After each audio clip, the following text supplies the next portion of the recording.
Okay, I've decided to film this video, just a quick little thing as an update on the Tenlog Hands 2 printer, because I made honestly, a pretty dumb mistake. One of my largest complaints about this printer was that in the filament runout sequence, it would turn off the heaters, and if you couldn't get there quick enough, and you couldn't unload the filament.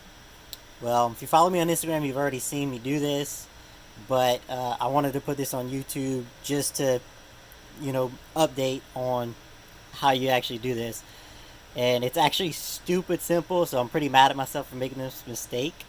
But right now, this is just paused, but it's the same menu that you'll have in filament runout. If you want to preheat, you just push the temperature of whichever nozzle you want, and you just type it in and press OK.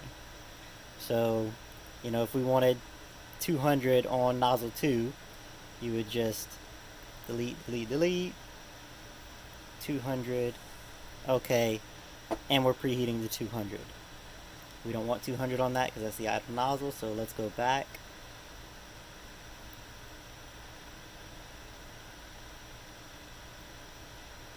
Actually, I wonder, since it is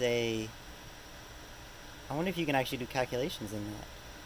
So let's clear that. Why don't we do 205 minus 15. Okay. Nope, that's 205. Okay, so you can't do that, but you can very easily type in what temperature you need. So once again, that was a dumb mistake on my part, so I wanted to correct it as quickly as possible. And thanks for watching.